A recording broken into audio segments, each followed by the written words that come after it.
అయిపోయారు మాట్లాడదాం. ఓకే, అర్థమైంది అజయ్ గారు. మనతో చిన్నరెడ్డి గారు వైఎస్ఆర్సీపీ నుంచి. చిన్నరెడ్డి గారు, గుడ్ ఈవినింగ్ అండి.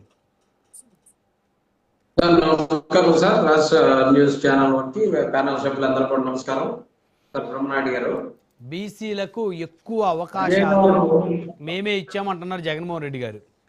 సో అజయ్ గారు, తెలుగుదేశం మాత్రం మొదటి నుంచి బీసీలకు అవకాశాలు ఇచ్చింది టీడీపీ పార్టీ, సో కూటమి పార్టీలో ఎక్కువ అవకాశాలు ఇచ్చాయని చెప్పేసి వారి వాదన.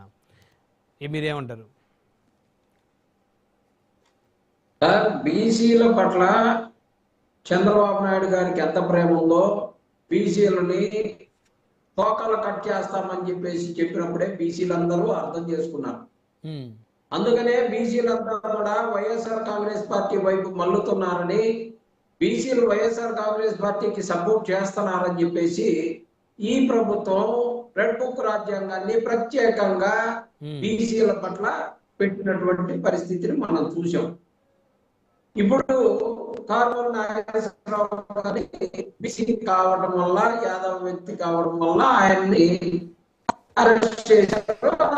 సజ్జాతి గారు ఏమంటారంటే ఆయన మీద కేసులు లేవా అంటే, మరి చంద్రబాబు నాయుడు గారు బెయిల్, ఆయనకు ఆరోగ్యం బాగాలేదని బెయిల్ వచ్చింది కదా, మరి ఆయన మీద కూడా కేసులు ఉన్నాయి కదా, నాకు ఇప్పుడు ఆరోగ్యం బాగానే ఉంది అని చెప్పేసి ఆయన బెయిల్ రద్దు చేయించుకోవచ్చు కదండి. మరి ఎవరు అంటే బీసీల ఏమండి?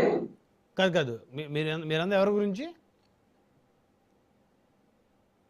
చంద్రబాబు నాయుడు గారు ఆరోగ్యం బాగాలేదని బెయిల్ తెచ్చుకున్నారు, కానీ చంద్రబాబు నాయుడు గారికి ఏమి కేసులు కొట్టేసి తెచ్చుకున్నటువంటి పరిస్థితి కాదు కదా. అప్పుడు సరే, ఏదో తెచ్చుకున్నారు కదా బెయిల్.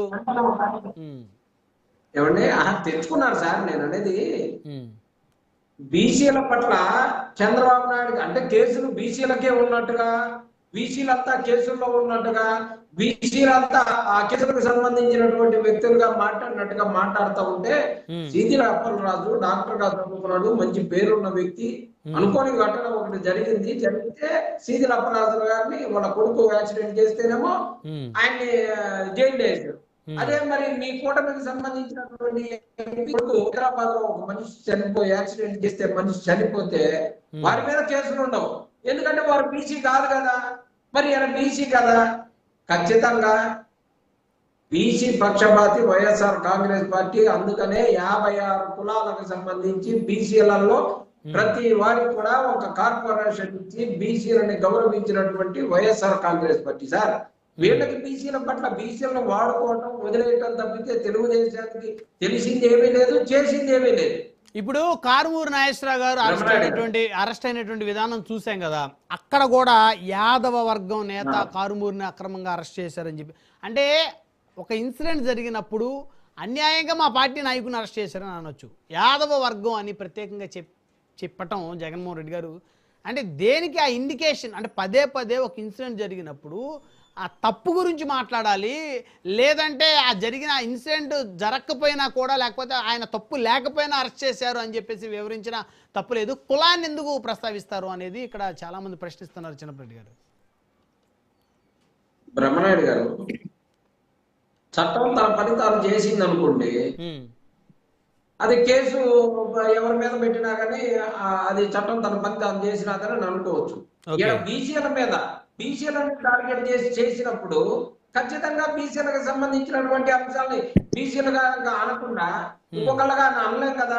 అలాగే ఓసీలకు సంబంధించిన అంశాలు వచ్చినప్పుడు, కాకపోతే ఎస్సీలకు సంబంధించినటువంటి అంశాలు వచ్చినప్పుడు ఖచ్చితంగా అన్ని విషయాల్లో కూడా ఇప్పుడు సాదిక్ అనేటువంటి ఒక అతను అరెస్ట్ చేశారు కాకినాడ, తెలుసా మీకు? ఎవరండి? సాదిక్ అనేటువంటి అతన్ని లవ్ జిహాద్ జరిగిందని చాలా మంది మాట్లాడుకున్నారు కదా, మీకు ఐడియా ఉందిగా? కేసు గత 4-5 రోజుల నుంచి అదే నడుస్తుంది. ఇప్పుడు ఆయన అరెస్ట్ చేశారు కదా, అన్యాయంగా మైనారిటీ వ్యక్తిని అరెస్ట్ చేశారని ఏమైనా మాట్లాడితే ఎవరన్నా మీరు ఎలా రియాక్ట్ అవుతారు చెప్పండి?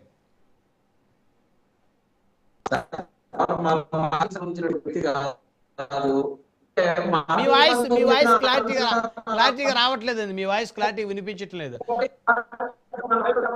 కారుమూరి నాగేశ్వరరావు గారిని మేము ఫోన్ చేసుకుంటాం, మా బీసీ నాయకుడు మా నాయకుడు అని చెప్పేసి.